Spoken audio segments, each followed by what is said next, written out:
give you a brief overview of what PMDojo is and what we do. So PMDojo is a diverse community for people in test, product design, and entrepreneurship. Our mission is to make test more inclusive and accessible. PMDojo was founded by Bosky, who is an entrepreneur and product leader with over 2 decades of experience. Our unique product accelerator is the 10-week part-time apprenticeship-style program to enable product enthusiasts to gain practical experience and skills to break or transition into product. You get to collaborate as a diverse team, solve some real-world problems, and launch a real product with lifelong mentorship and community. So if this is something you're interested in, I have some really exciting news.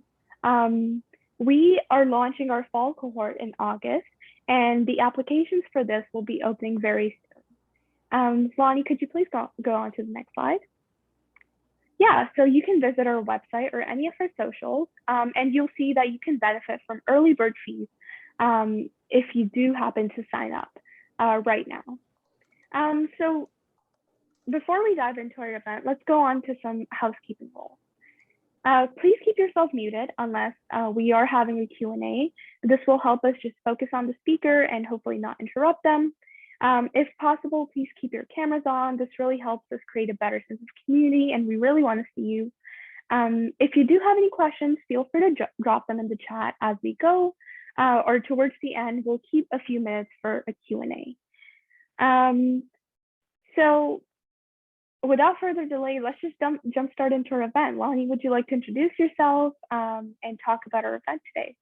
Yeah, absolutely. Thanks, Palak, and thanks, Bosky, for having me here. It's a pleasure to be here. We've got a very intimate crowd today, so this is going to be interactive. We'll try to make it fun and easygoing for all of you. So first off, who am I? My name is Lani Rosenthal, and possibly like many of you, I've been working from home for a while. So I am a product manager at Autodesk. I've been a PM for about 5 years across 2 different companies. And I got into product management by way of account management and customer success. And so across my entire career, I've been everything from an individual contributor to a people manager, a hiring manager, as well as currently a leader within a team without direct management responsibilities, which is really common for PMs and actually is a balance that I've been loving right now. I love building teams. I love team culture. It's something that's really important to me and also something that tends to come pretty naturally to me. So I've had the opportunity to build teams from scratch twice now, and I've had the opportunity to recharter an existing team 3 times, both after layoffs as well as after successful product launches. So I've seen a lot of different sides of that coin of how do you build a team, how do you focus a team, how do you keep things moving after both success and challenging times. And I really love mentoring people as well, helping people think through challenges, set goals for themselves, figure out the next steps to get there. That's something that really recharges me and that I try to incorporate into my work. And I'm also a firm believer in work-life balance. I think that is super, super important. I think it's really important to value the whole person. And so to give you a sense of who I am outside of work, I love hiking and traveling. I ride my bike everywhere. I get a lot of satisfaction from gardening, from harvesting food. And so at work, this belief in the whole person and in bringing that to work really comes to a belief in valuing my teammates and my colleagues as people before employees. And that's going to come up all sorts of times throughout this, this workshop, is just really bringing that humanity to work and how important that is. So as we are kicking things off with this workshop, I do want to let you know it's going to be interactive. So I would love it if you have paper and a pen nearby. If you prefer taking notes on a computer, that's okay too. But I find it helpful to have a journal. And I would encourage you to use the chat throughout this presentation. You know, this is really for you. And so the more that you interact with it, the more you're going to get out of it. So the first question I want to ask is just, why are you here today? So go ahead and pop that in the chat. Maybe you love team activities, team bonding, it's important to you. Maybe you're on a problematic team.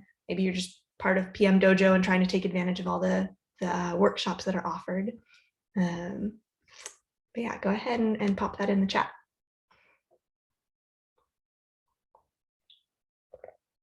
And it's going to keep being interactive. So this is like your warm up.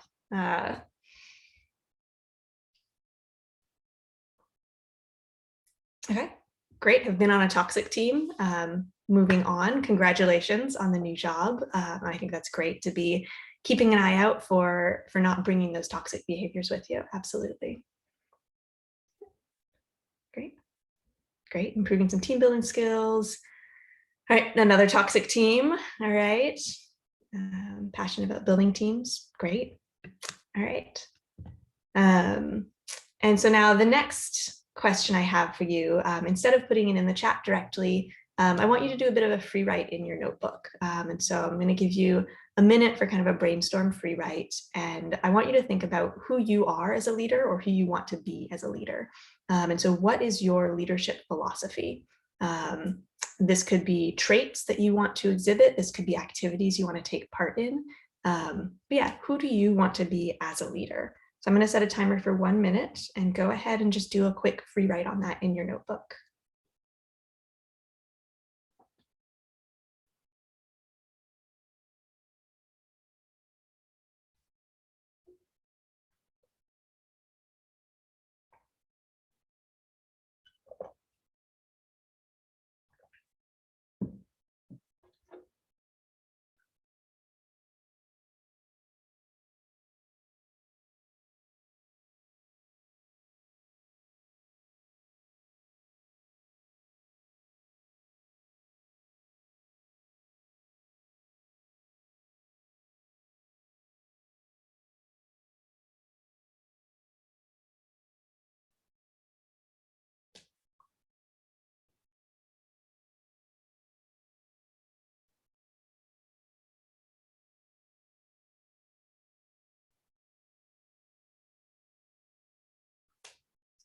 All right, so we are wrapping up that time. What I'd love for you to do is go ahead and in the chat, just type in a word or two or a thought that came to you during this free write and just kind of share that out.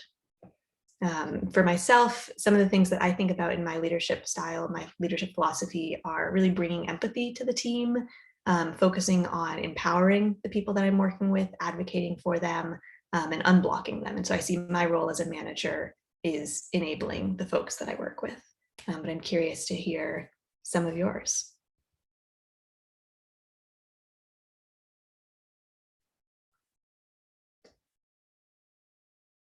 Great. Inspiring, being supporting. Yeah, absolutely. Knowing when to support versus when to push somebody can be a really tricky balance. Safety, mutual support, driving together toward excellence. Absolutely. Recognizing humanity, treating people as people, creativity, empowering, accountability. Yeah, absolutely. Okay, great. So thank you for sharing all of those thoughts. And so I'm here today in part because I was talking to some friends and it came up through our conversation that they believed that all managers were just inherently bad, that they had never had a good manager, that good managers did not exist, inherently bad. The role of a manager was just to discipline, to kind of penny pinch, to extract labor from people, which is a very different experience than what I've had. I've been really fortunate to have some wonderful managers. And as a manager, I certainly like to think at least that I'm not falling into that trope. And so we're going to do another brainstorm here. And I want you to think about a bad manager that you've had or a bad team that you've been on, a situation that felt toxic or unsupportive in some way. And I want you to write down, like, what did that look like? And maybe even more importantly, what did that actually feel like for you? So go ahead and start that now.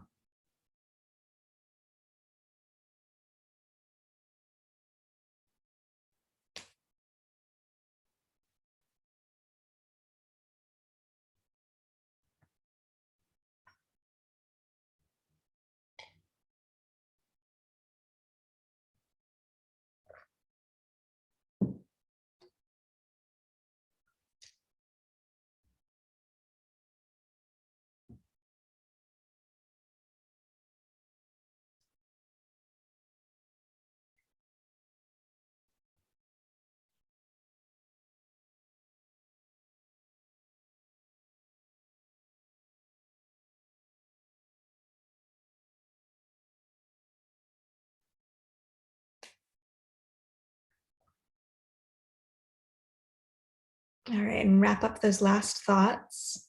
And again, go ahead and just post, a word or two, a thought in the chat and kind of share out what does that bad situation feel like for you?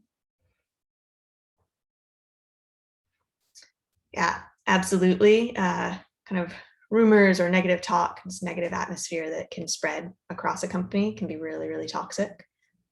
It's hard to come back from that. Okay. And the flip side, of course, is what does a good manager feel like? What does a good team feel like? And so we're going to do one more brainstorm here. So what makes you feel fulfilled and enabled? What do you look for example, when you're interviewing at a new job and you're thinking about the person who will be managing you? What are you looking for? And then also spend some time as you're writing, not just thinking about what you think you want, but also what has it actually felt like if you've had a good manager. Sometimes that can be a little disconnected, what we think we're looking for and then what actually works for us sometimes don't align. So I'm going to set that clock one more time and we'll do a free write on this one.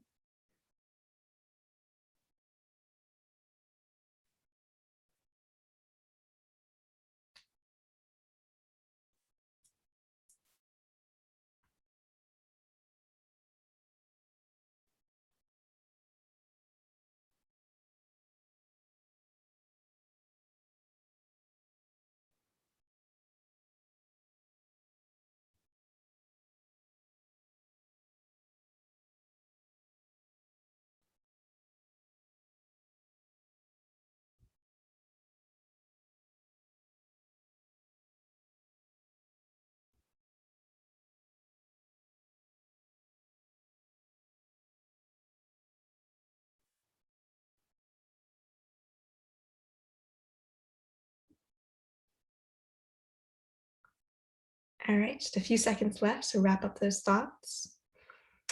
Yeah, Sindhu, I love that description of it feels like sunshine. Absolutely, there's joy and there's lightness, excitement and creativity. Advocate and feedback, absolutely, Bosky. I feel the same way. It's really important to me to get feedback, and if I'm not getting that, I struggle. Yeah, feeling safe to go to people with concerns, absolutely. Lending a hand, allowing input, definitely. Yeah, all of these things, absolutely.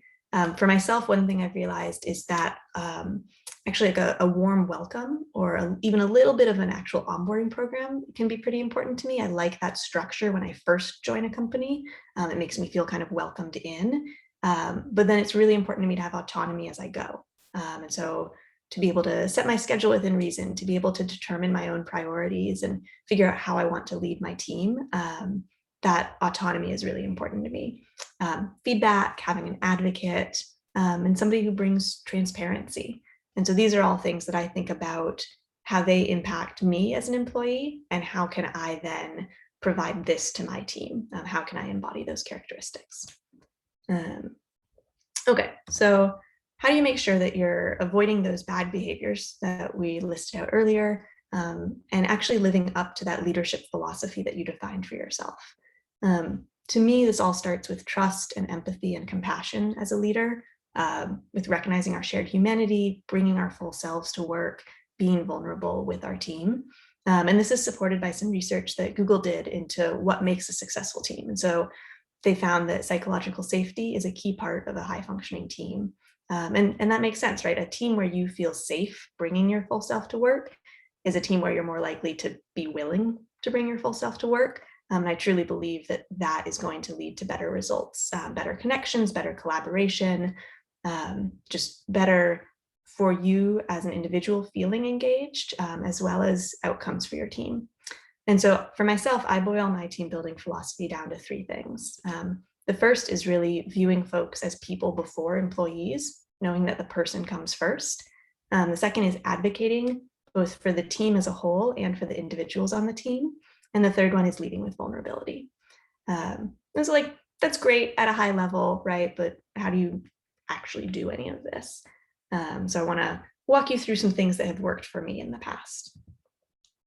So first things first is building the team together. With the current team that I'm on, when we first started, we spun up from scratch. And so we did an exercise called a designed alliance together.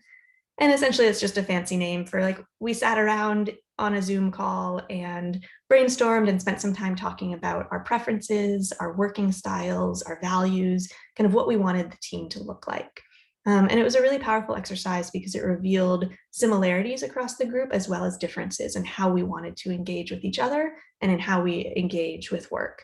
And that was a designed alliance. And it's an opportunity to create this shared vision for what the team can be. And it also gives folks a chance to feel listened to, right? When you are co-creating what you want this team to look like, you have skin in the game, you have more ownership, you're more likely to, if you're saying that, I forget the term that somebody had used earlier, but this drive to excel and to be better and to learn, kind of a growth mindset. If you're saying that that's important to you and you're putting it down in this designed alliance, you're more likely to then internalize that and be striving for it. And so I think that this is an exercise that you can revisit often. It's not something that you do once and you put it in a proverbial drawer where it's going to get dusty, but this is something you can go back to as a team annually or twice a year and kind of check in and are we doing the things that we said were going to make us more effective? And are those still the right things?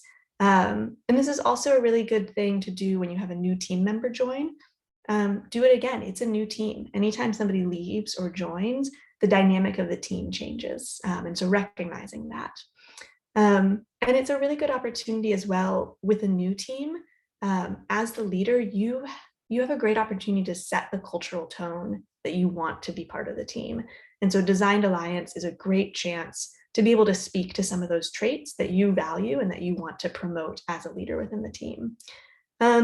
And it can also be helpful with an existing team if you do have maybe some damaging behaviors. It's a good chance to step back and identify them, call them out, and figure out as a team, how do you want to address those? What do you want to do moving forward? So we're going to do kind of a brainstorm around that concept. And I want you to think about what does your ideal team feel like? So what's important to you on a team? How do you do your best work? And what values do you hold? I'm going to give you a minute for that free write.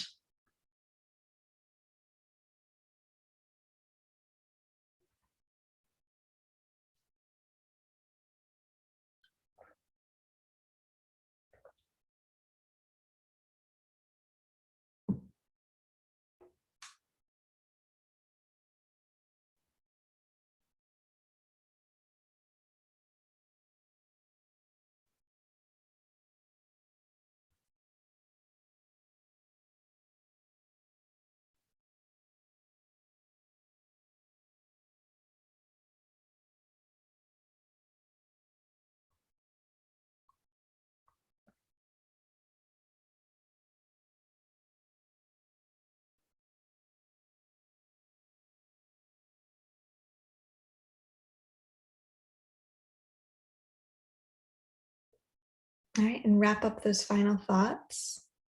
I know that a minute is a pretty short amount of time, but these are questions you can always revisit on your own later. This is just to kind of get those juices flowing. And again, feel free to post some ideas in the chat. For myself, some of the ideas that I bring into a Designed Alliance are that it's important to me that my team is collaborative and supportive. I really want to be leading with trust. I kind of default to trust. You have to lose my trust rather than earn my trust. And it's also important to me to have a growth-oriented team where myself and everybody I'm working with, we're striving to learn and to get better. And, of course, you can't demand that of folks, but I think that you can help to create a culture where that is rewarded and where we're looking for that. So, okay, so we've talked about kind of step one is co-creating this team. The next thing that I think about is advocating for the team and for individual team members. And there are a few different ways that I see this happening. So one way is as a leader, you have visibility both kind of downward to the team level as well as upward to the management structure above you. And so you really get to be the conduit between those levels. And so as you are meeting with your bosses or meeting with people at a higher level within the org, thinking about what information can I pull downward to my team? What context can I share? What am I seeing that they're not getting visibility into? And how can I bring that to them? as well as what decisions are being made up here that maybe I can help make or my team can help make, and can I pull those decisions downward? And then in the other direction, I want to bubble up information about my team. So, my manager and that kind of level, they're seeing the big splashy launches, but they're not seeing the day-to-day of this person who has been really supportive with our new team member in reviewing PRs, or this person who had a great idea for how we could do something differently. And so I really try to bubble up praise for my team, credit for the things that they're doing well, to make sure that that's visible, to be an advocate in that way. Another way that I advocate for the team is by pushing the individual contributors to take on more responsibility and to kind of grow into new roles through delegating. So in our corner of Autodesk, we use what are called epic anchors. So this is an engineer who's a technical leader for a project. And on most of the teams that we kind of work adjacent to, this is somebody who is going to help set the path technically for a project. This is somebody who is going to be the point person for technical questions that come up, and they're going to help guide the other engineers on the team toward delivering what we're trying to deliver. Now on our team, we've actually added quite a bit more to that role. And so we expect our epic anchors to also be project managers, to be thinking backward and planning all of the dependencies in the project, with help, of course, but to really take on more ownership there. We expect our epic anchors to think about the success metrics for a project and what sort of tracking or analytics do we need to build in order to see if we're hitting those success metrics. And we also ask our epic anchors to do a lot of stakeholder outreach. They sit in on customer calls. They reach out to other teams that we're dependent on or that have dependencies on us. And so they're really building out that skill set. In a lot of ways, we're pushing them to be product managers, actually, and take on a lot of additional roles that make them more well-rounded as engineers. And of course, the flip side to this is that my co-lead and I, so the engineering manager and I, we need to be very, very available to support them as they're taking on these new skills. So we are reviewing documents, we're asking questions, we're talking through the next steps. We're looking 2, 3, 4 weeks down the road and seeing what stumbling blocks might we hit? What are we not on track to get done? And what do we need to do now or think about now in order to mitigate that? And then we work with our ICs to kind of learn that skill of backward project planning. And truly, when it comes down to it, my co-lead and I, at the same time that we did a designed alliance as a team, he and I sat down and we did a designed alliance, just the two of us. How do we want to interact as leaders within this team? Who do we want to be as leaders? And one of the things that we agreed on in that designed alliance was that we wanted to push responsibility and push ownership downward to our team, help people be kind of leaders within the team, and that we were okay with things failing as a result, right? You can't ensure that everything will go smoothly as you let go of responsibility. And so we agreed with each other that, it is more important to us to foster this bottom-up culture and to help our teammates grow than to have a perfectly flawless 100% good to go launch, that there will be hiccups and that we accept that. And we are, of course, going to try to mitigate however we can, but that ultimately that team growth is more important. And we aligned on that early on. Another way of advocating with the team is be picky when you're growing it. I think as many of you called out already, toxic environments, they can spread, right? They can spread really, really easily. It is so much easier to tear down a culture than to build it up. And so when you are growing the team, when you're bringing new people in, be as picky as possible and look for those A-team players who are going to be growth oriented, who are going to be positive cultural influences. And then the last thing for advocating is be proactive with helping your ICs think about their growth, right? It's very easy to get stuck in the day-to-day. I think we probably all see this with ourselves. I know I certainly do, to be focused on the day-to-day and to lose track of the 6-month, of the 2-year, of the how do I want to be growing new skills. And so really setting aside that time to be intentional with your teammates about what are their 2-year goals How are they setting SMART goals to actually get there? And setting aside time for professional development as well. One thing that we do on our team, for example, is we have a book club every other week. And sometimes we read articles, sometimes we read a full book and we do a chapter at a time. And so one book that we read that was really helpful for us is Turn the Ship Around. And it's all about building a culture of bottom-up leaders. And one concept that came from this book that's been helpful for our team is the concept of I intend to. And so this is the idea that as an individual contributor, or as a manager when you're reporting upward as well, instead of asking for permission to do something, come into it saying, I plan on doing this. I intend to do X. Here's the reasoning. Here's why I think that's the right choice. And so you're really looking for feedback, you're looking for questions, you're looking for objections, as opposed to looking for permission. And we've found that that really helps give a sense of ownership, and it helps move things forward more quickly. So we have this shared language within our team of I intend to. But the coolest thing has been we've started seeing other people on other teams in the org slacking out, I intend to do X. And these are folks who haven't read the book. And so it's just through us using this language and using it with other teams that it's catching on. And that's just a really very cool thing to see. So kind of wrapping up this section of advocating for your team and pushing them to grow, I'm going to do a brainstorm for a minute and a half. And I want you to think about what you could delegate to your team that you haven't yet. What else are they capable of taking on? And so go ahead and start writing on that.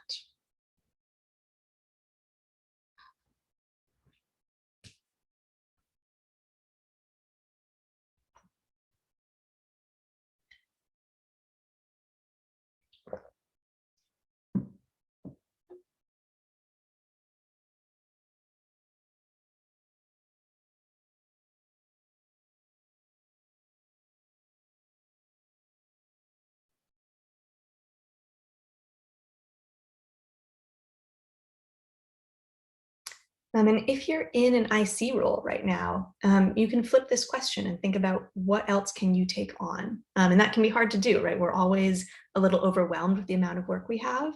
But think about what is your manager doing that maybe you can take off of their plate, which is going to free up their capacity and also help you grow your skills. What feels like just enough of a stretch to be uncomfortable?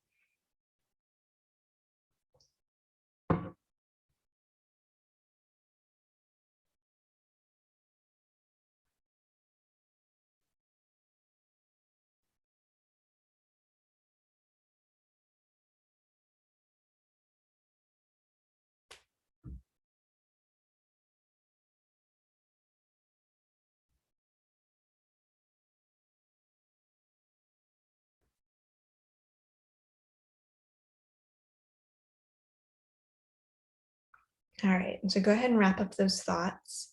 And Bosky, that's a great point in the chat. So it really is, we are all growing stronger when we're supporting each other. And that goes across the team, that goes downward, that goes upward.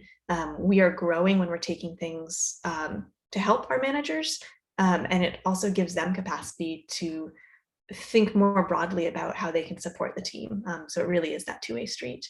And I saw that you had a question here about advice for how ICs can partner up with managers to support. I think this was talking about like kind of the book club or supporting advocacy. It's a great question. I love it when people on the team just take ownership and when they say, hey, I have this idea and I'm already taking steps to make it happen. And so of course, this is going to depend on every team. Sometimes you have more opportunities to take ownership. It's maybe more culturally appropriate within the team. Maybe sometimes it feels a little scarier or a little less that like path hasn't been paved yet for you. But I would say just come to your team and say, hey, I've got this idea. Or, hey, can we spend an hour a month or an hour every other week doing a book club discussion? And I'll take responsibility for bringing the articles. I'll take responsibility for coordinating. I think that oftentimes when things like this aren't happening, it's because people feel a little overwhelmed, they don't feel they can contribute the time, or they just don't have the capacity to plan it, right? Coordinating, that's a lot of logistics. And so if you are able to take some of that work and to show like, hey, if you are down to show up, then I can manage everything. That can really facilitate this happening. It's a great way to grow. And it's also a great thing to be able to point to later on at a performance review, for example, and show how you've been able to influence the team, how you've been able to help the team as a whole improve. So yeah, I would definitely encourage you, if it's not something that's present on your team currently, to really take ownership and just make it happen. Yeah, this is like really, really important. I hear this a lot from a lot of managers, right? Where they're like, well, I want my team to come and talk to me about what they want to, rather than me trying to figure it out all the time. And I think that's where I think the struggle is. Like, how do you instill a culture where your team members are coming themselves, with ideas and taking that initiative, right? I think it's a little bit personal because everyone's different. Styles are different, but I think there are certain things that can be done culturally as well to promote that.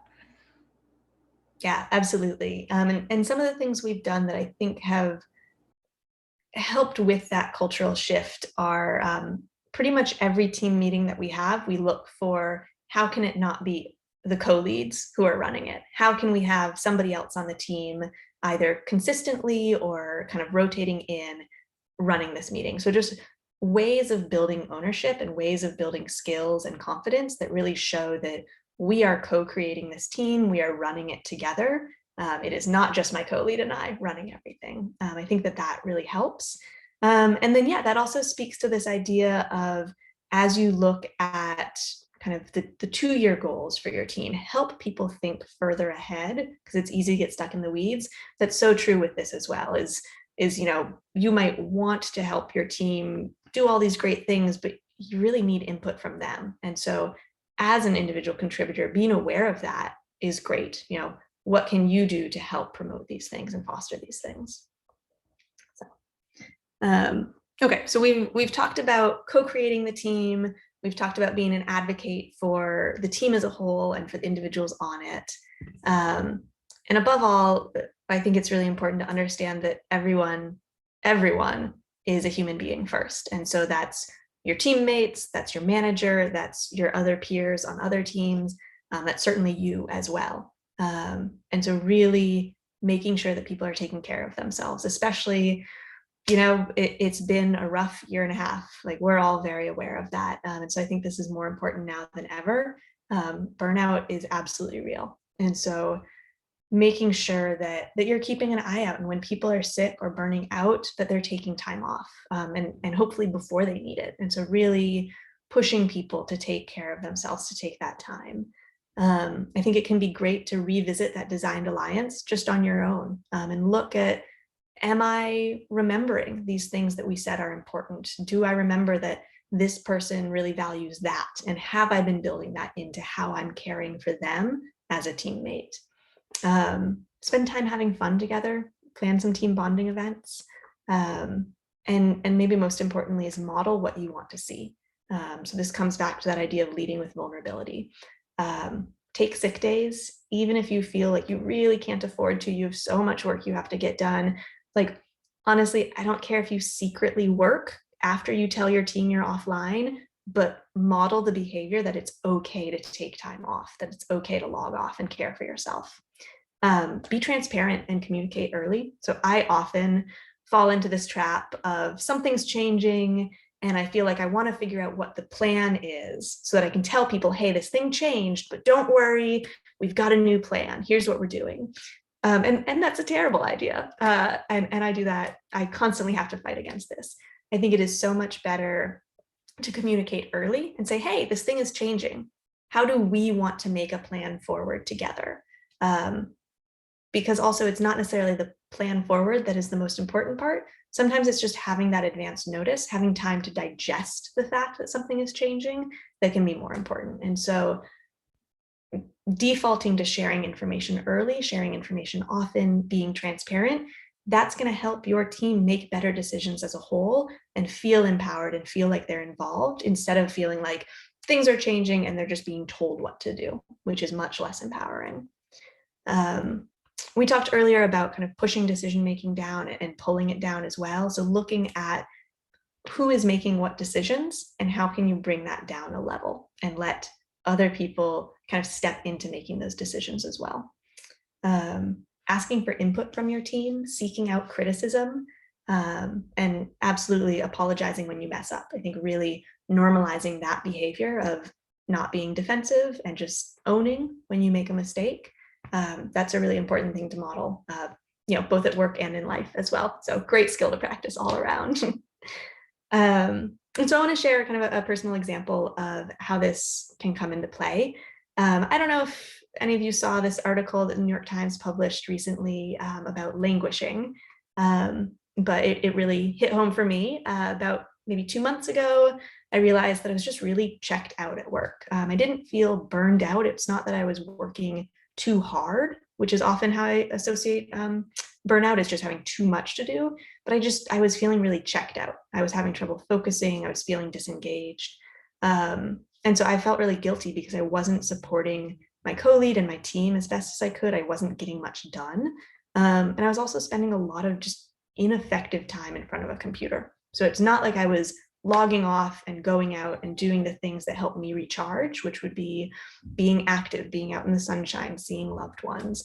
I was still spending this time in front of a computer, but not getting anything done.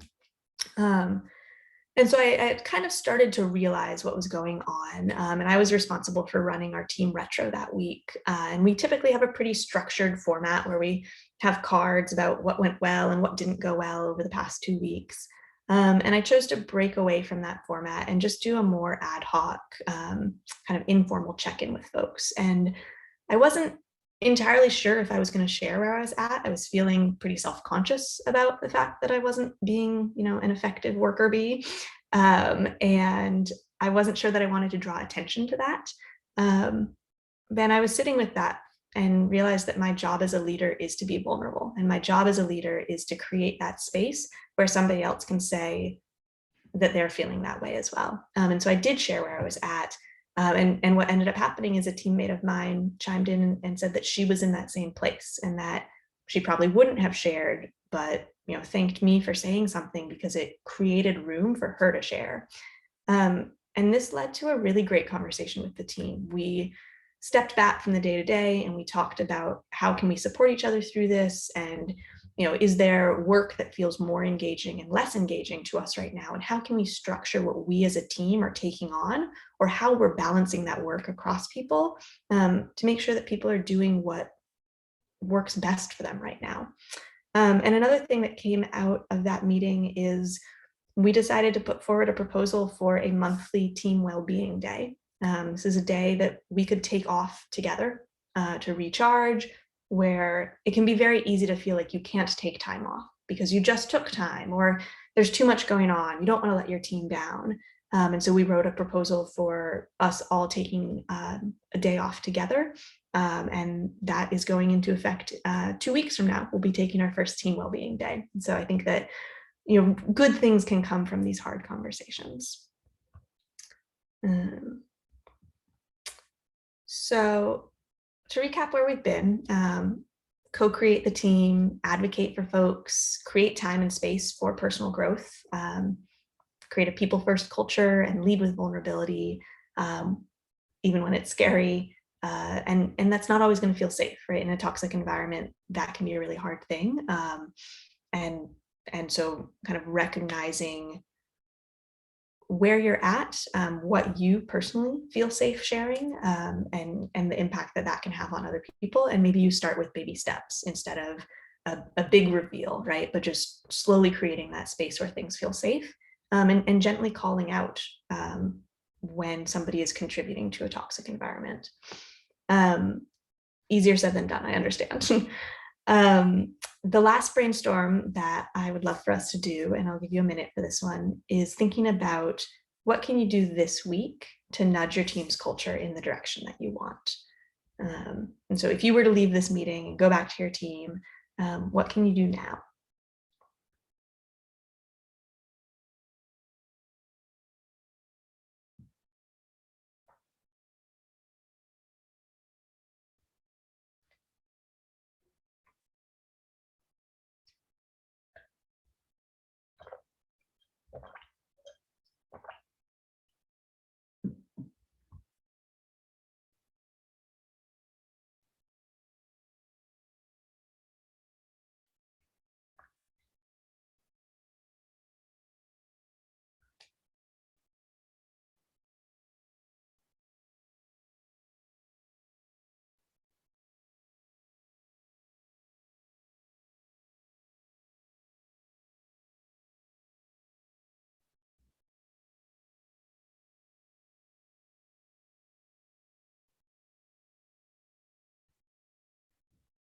Okay, start wrapping up those thoughts. And go ahead and post in the chat if there's something that you can commit to doing this week to help nudge the culture in the right direction to yeah, bring your team closer to where you would ideally like it to be. And one thing about myself, I really like specifics. I don't particularly enjoy presentations that just paint a big, pretty vision and don't really tell me how to get there. I want case studies. And so I want to share a couple of things that have worked for me personally with the team, give you some ideas that you can try out. So one thing that I've discovered time and time again is if I don't have a team event scheduled on the calendar, just a recurring calendar event, it's not going to happen. It's going to fall by the wayside. I'm going to forget to plan something. No one else is going to pick it up. And so we now have just a monthly standing hour team event. And sometimes this means that we eat lunch together on Zoom. Sometimes it means that we play games together, like Among Us, do a show and tell. And sometimes when we have the budget for it, it might mean that we bring in a hosted event. So we did like a watercoloring lesson one day. And this is also a great way to get other people involved, having the team choose, having somebody kind of rotating through who plans the event, who decides what we're going to do. It's a great way to have people take ownership. Another thing we've done is we've started Appreciation Thursdays. So this is just a Slack bot reminder that pops up in our team channel on Thursdays. And it's a little nudge of, hey, who did something great this week? Who helped you out? Just, it gives us an opportunity to be reminded to thank other people and to call that out. At previous companies, this happened through a program called 15-5, where you could send high fives to people. And so, the medium doesn't actually matter. It's all about finding that reminder, finding that trigger to recognize that it's a good idea to take time and thank people and appreciate them. I'm also working on instituting Friday photos. This one's been a little bit rockier, right? Not everything you try is going to work well. So this is just an idea of posting a photo in our Slack channel that shares something from outside of work. It can be a hike you went on, a dish you cooked, whatever it is. And some weeks we all post photos, and some weeks I am the only one, and some weeks even I don't do it. So it's not perfect, but I think it's good to try new things and see what sticks. We also do a stretch break at the start of our Monday stand-ups. So we take 5 minutes during stand-up, just off camera, do some stretching together. And it's just a good way to get re-energized. Talked about book club already. I think that can be a great thing to do. And one other thing we do is we have opt-in accountability partners. So I talked a little bit about helping people think about and reach those longer term goals that they have. And so we have kind of a system on our team where you don't have to participate, but you can choose to work with an accountability partner where every week, if you've set aside time for professional development of some sort, you just kind of talk about what's your goal, what possible blockers might get in the way, and then checking in on the outcome when you're done. And so there are a lot of different ways to think about how you can bring people together and create this growth mindset and this culture within the team. So what does success look like? How do you know you're succeeding? As a product manager, always got to think about that question, right? So I think about this as when the people on your team are proactively anticipating and answering your questions before you ask them. It's a great sign of bottom-up leadership, especially if they're consistently asking questions that you haven't even thought of. That's fantastic. That's such a win.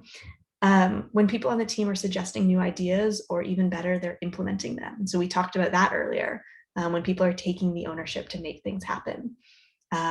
When ICs are running team meetings, if you're an IC, ask what meeting you can run, step up, and maybe you just do it once, maybe you do it regularly. But I think that's a great place to take some ownership. When folks are consistently setting and meeting realistic targets, when you know what your capacity is, and absolutely when there's a culture of honesty and vulnerability and support. And I think that can be the hardest one sometimes. As we talked about, it's easier to pull down culture than to build it up. One example of how we see this on our team is that we actually opted in to do a round of informal performance reviews off cycle. So this had nothing to do with promotions or compensation. people just decided that they wanted more feedback. They wanted opportunities for that growth. And the coolest thing was that every single person on the team voluntarily decided to share their feedback directly instead of anonymizing it.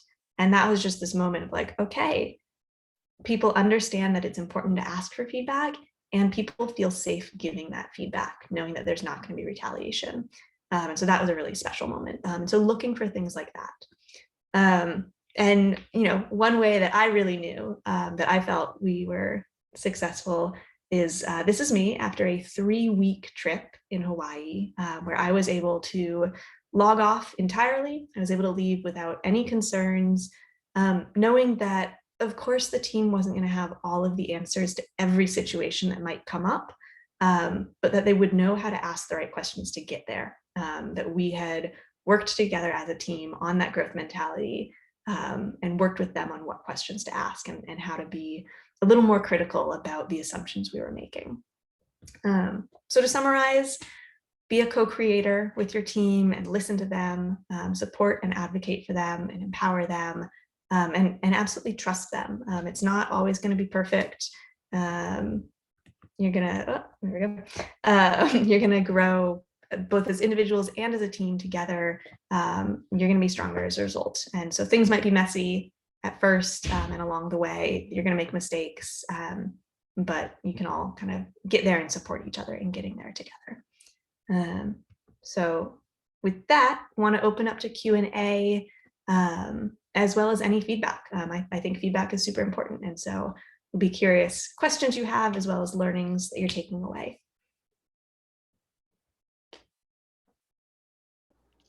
Thank you, Lani. This was awesome. This was really, really great. Thank you so much. Yeah, my pleasure. It's good to be here today. I always find it takes me a minute or two to kind of chew on questions at the end of things. So I'm just going to sit here for a minute. As you have anything, feel free to call it out. And if not, no worries at all. Lani, I have a question, and I've struggled with this sometimes. So a team culture is one thing, and then the company culture is one thing, right? There are all these subcultures and all of that in an organization. What have you seen where, let's say, there might be a team that's fostering this kind of a culture, but then there are bigger toxicity challenges and other challenges at a company level? And how can you still sustain, or can this even be sustained at a team level if that is not being fostered at a company level? And what do you do, both as a manager as well as an IC?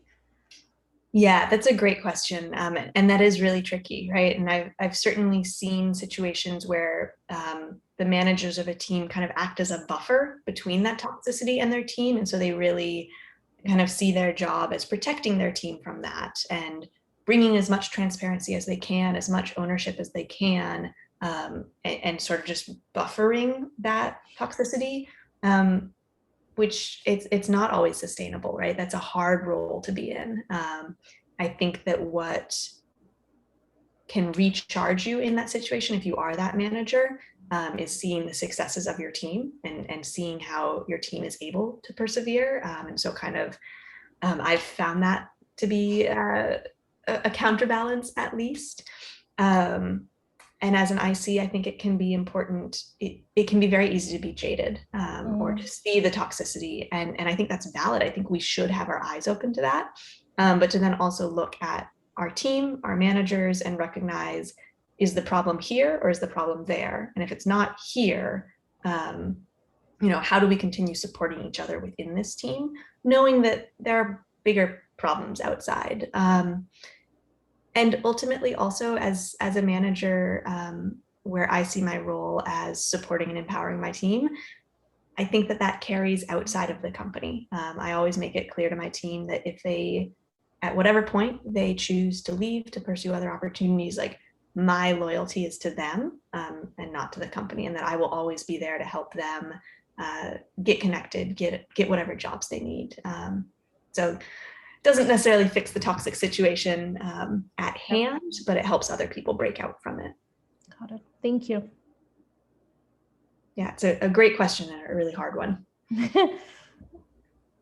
I have lots of questions, but I really want to wait for everyone else to ask. So go for it, folks. Thank you, Lani. I just wanted to share, to say thank you for the presentation. And what I liked about the presentation was you bringing a suggestion, actionable suggestion to improve the team. And the last thing that you just mentioned, I think for me, I mentioned in the comments, in the chat, that for me, the personality of the manager off work also is very important, and I strive to be that kind of person, to show commitments to the person that I'm coaching, or I'm not managing, but coaching or supporting in life, not just and in career, not just that particular team. And yeah, I personally really value that. So thank you for sharing that. Yeah, I'm so glad to hear that. And I think that, we need more managers like that out there. And I think it's important to continue stressing that to your team, make sure that they know, take opportunities to remind them of your philosophy, of the fact that you're there for them. It can be easy to think that that's clear, but it's always good to remind folks and make sure that they really internalize that you are there for them. Lani, are there any tips or any advice on, as people are interviewing, how can they actually get a sense of what the team culture or what is the manager's philosophy? Like, how do you distinguish between talk and the real thing? Yeah, it's a great question. Just asking, like, what's the culture like? Doesn't usually get you a lot. Some questions. So I always ask the person who would be my manager what their management philosophy is. And sometimes it throws them off a little bit, but they'll come back with something eventually. I also ask, if I have the opportunity to interview either their boss or their direct reports, I always ask them as well, where does this person have room to grow? Like, what's their strength and what's their weakness? And having somebody else who works directly with them answer that can be sometimes more informative than asking them that directly. So that's one thing I do. In terms of culture, I'll ask things like, what's the last team event that you did? When was it? What was it? Just to get a sense. And of course, team events are not the most important thing necessarily, but I think it can show you, are these folks who enjoy spending time together and are prioritizing that? Or is there maybe some toxicity where you are not trying to do that? So questions like that, kind of teasing out, don't just tell me what your culture is, but show me how it's manifesting. Thank you. Absolutely. It looks like we are just about at time. So I want to thank everybody for joining today. And like I said, I'm very open to feedback. I think feedback is how we grow. So please feel free to reach out. I'm in the PMDojo Slack organization, in the Slack channels. I would love to hear what worked well for you in this presentation, as well as what didn't. What can I improve for the future? So would love that feedback from all of you. Thank you, Lani. Thank you so much, Lani. We learned so much about building teams, and it was such great information for me too. Even though I don't have an actual job, I do I do have my own nonprofit, so it's like so good to know that it's you can support your own team through all the different techniques you suggested. This recording will also be available on YouTube, so we will be sharing it. Would you like to drop any of your other socials, like your LinkedIn, if people would like to reach out to you for any other questions? Oh, absolutely. It's just LinkedIn /Lani Rosenthal. So LANI ROSENTHAL. Awesome. Thank you so much. Yeah, and a big thank you to everyone who's joining us today. This is just a quick reminder about PMDojo's Fall Accelerator cohort. We did have our applications open, so feel free to go on our website and check them out. It will be starting in August, so we can't wait to see all of you guys apply. And that's all on my end. Thank you so much for joining. Thank you. Thank you, everybody. Thank you.